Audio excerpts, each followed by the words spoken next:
சொல்லுது அப்படின்னா, நம்ம இந்தியாவில் இருக்கக்கூடிய பெண்களுக்கு தான் அதிகப்படியா மன அழுத்தம் ஏற்படுது அப்படின்னு சொல்றாங்க. அதாவது வெளிநாடுகள் இருக்கக்கூடிய பெண்களை விடவும் நம்ம நாட்டுல இருக்கக்கூடிய பெண்களுக்கு தான் அதிகமான மன உளைச்சல் இருக்கு அப்படின்னு சொல்றாங்க. ஏன் அப்படின்னா, குடும்பத்தை பாத்துக்கிறதா இருக்கட்டும், இல்ல குழந்தைகளை பாத்துக்கிறதா இருக்கட்டும், வேலைக்கு போறதா இருக்கட்டும், இந்த மாதிரி எக்கச்சக்கமான வேலைகளை ஒரே நேரத்துல செய்யறதுனால பெண்களுக்கு அதிகபட்சமா மன உளைச்சல் இருக்கு அப்படின்னு சொல்றாங்க.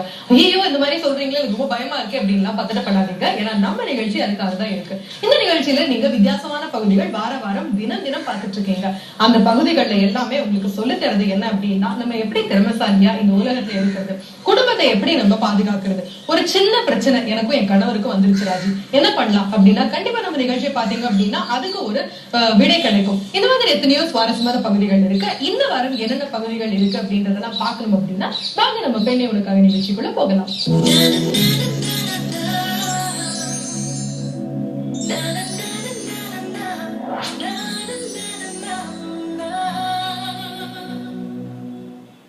நம்ம பெண்ணே உனக்காக நிகழ்ச்சியினுடைய முதல் பகுதி தெரிந்து கொள்வோம். இதுல என்ன தெரிஞ்சுக்க போறோம் அப்படின்னா, பொதுவே ஒரு இசை கருவியா இருக்கட்டும், இல்ல ஒரு திறமையா இருக்கட்டும், இல்ல ஒரு கல்வியா இருக்கட்டும், இதை மட்டும் தான் நம்ம தெரிஞ்சுக்கணும் அப்படின்றது கிடையாது.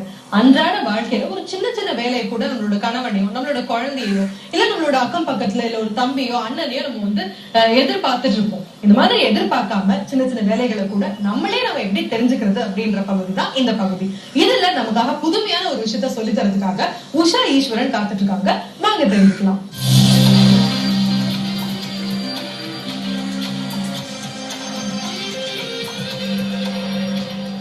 வணக்கம். பெண்ணை உனக்காக நிகழ்ச்சியில தெரிந்து கொள்வோம்ங்கிற பகுதியில நம்ம வங்கிகளை பத்தி தெரிஞ்சிட்டு இருக்கோம். வங்கியில உங்களுக்கு ஒரு கணக்கு துவங்கணும்னா அது எப்படி அப்படிங்கிற வழிமுறையை பத்தி நம்ம பேசிட்டு இருக்கோம். வங்கிக்கு சென்றவுடன் உங்களுக்கு அந்த அப்ளிகேஷன் ஃபார்ம் கொடுப்பாங்க. அதுல நான் சொன்ன மாதிரி ஃபில்அப் பண்ண வேண்டிய டீடைல்ஸ் உங்களோட பேர், உங்களோட டேட் ஆஃப் பர்த், உங்களோட ஆக்குபேஷன், இதெல்லாம் ஃபில் பண்ணிட்டு உங்களுக்கு எந்த மாதிரியான வசதிகள் வங்கி கிட்ட வேணும் அப்படிங்கறத டிக் பண்ணோம். அதுல நிறைய இருந்தது. நம்ம பார்த்தோம், செக் வாங்கணுமா, செக் புக் வேணுமா, ஏடிஎம் கார்டு வேணுமா, உங்களுக்கு நெட் பேங்கிங் ஃபெசிலிட்டி வேணுமா, மொபைல் பேங்கிங் ஃபெசிலிட்டி வேணுமா, இந்த மாதிரி நிறைய இருந்தது. அதுல என்ன தேவையோ அதுக்கான பாக்ஸை மட்டும் டிக் பண்ணிட்டு நீங்க சைன் பண்ணணும். அது தவிர உங்களுக்கு உங்களை இன்ட்ரோடியூஸ் பண்றதுக்கான ஒருத்தர் வேணும் அப்படின்னு சொல்லி பார்த்தோம். அதுல ஆல்ரெடி அந்த பேங்க்ல அக்கௌண்ட் வச்சிருக்கிறவரு, மைனர் இல்லாத ஒரு மேஜர் ஆனவரு, 6 மாசமா அவர் அக்கௌண்ட் ஓபன் பண்ணி 6 மாசம் ஆயிருக்கணும். அது தவிர அவர் நிறைய டிரான்சாக்சன்ஸ் பண்ணிருக்கணும். அந்த மாதிரி ஒருத்தர் உங்களை இன்ட்ரோடியூஸ் பண்ணணும் அப்படிங்கறத பார்த்தோம். அதுக்கப்புறம் நீங்க நாமினேஷன், சப்போஸ் நீங்க உங்களோட குழந்தைங்களோ இல்ல வேற யாராவது பேர் உங்களுக்கு நாமினேட் பண்ணலாம். சோ அவங்களோட டீடைல்ஸ் பத்தி பார்த்தோம்.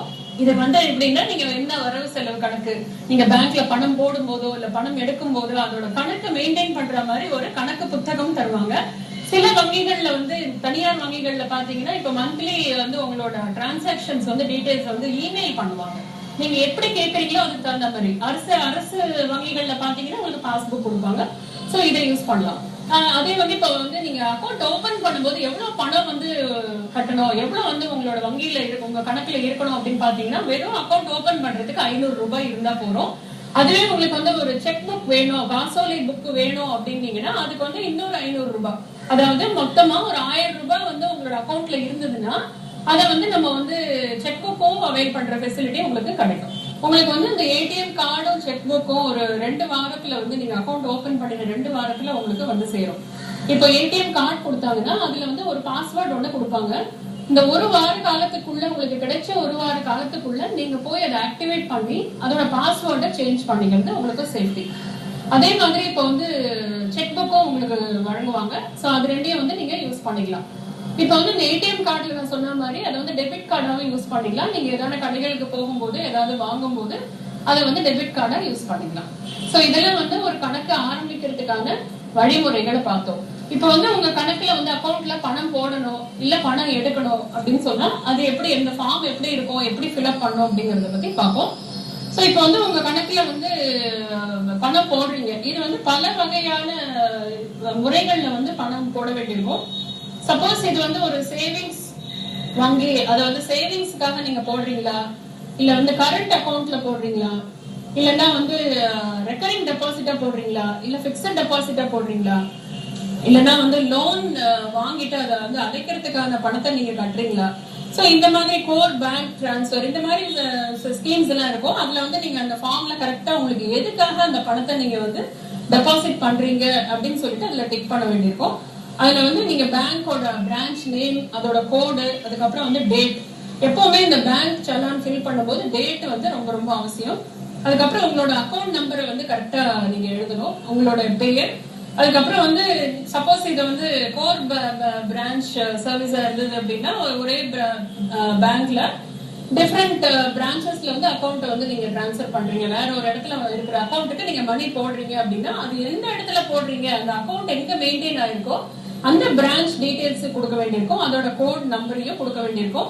அதுக்கப்புறம் எவ்வளவு ரூபாய் அப்படிங்கிற மதிப்பை வந்து நீங்க வந்து வேர்ட்ஸ்லயும் எழுதணும், எழுத்துலயும் எழுதி நியூமெரிக்கலாவும் நீங்க வந்து அது வந்து எண்களாலும் அதுல வந்து எழுதணும். அதே வந்து இப்ப ரெக்கரிங் டெபாசிட்காக வந்து பணம் கட்டுறீங்க அப்படின்னா அது என்ன மாதிரியான ஸ்கீம், எவ்வளவு பீரியட், அது அதோட இன்ட்ரெஸ்ட் ரேட் என்ன, அதோட இன்ஸ்டால்மெண்ட் நம்பர் என்ன, இந்த டீடைல்ஸ் எல்லாமும் நீங்க வந்து கொடுக்க வேண்டியிருக்கும். அதுக்கப்புறம் உங்களோட பேன் நம்பர். சோ இது வந்து ஒரு 50,000க்கு மேல வந்து பணம் டிரான்சாக்சன் நிதி பரிவர்த்தனையா இருந்தா கண்டிப்பா வந்து அந்த நிரந்தர கணக்கு எண் வந்து கொடுக்க வேண்டியிருக்கும். சோ இதெல்லாம் பண்ணிட்டு நீங்க வந்து யார் வந்து அந்த பணத்தை போடுறாங்களோ அவங்களோட பெயர், முகவரி, டெலிபோன் நம்பர் போட்டுட்டு நீங்க உங்களோட சைனை போட வேண்டியிருக்கும். இதுதான் வந்து ஒரு பணம் வந்து பேங்க்ல போடுறதுக்கான ஃபார்ம் எப்படி ஃபில்அப் பண்ணும் அப்படிங்கிறதுக்கான ப்ரொசீஜர். இப்ப அதே மாதிரி இப்ப வந்து பணம் எடுக்கணும் நீங்க அப்படின்னா அதுக்கும் ஒரு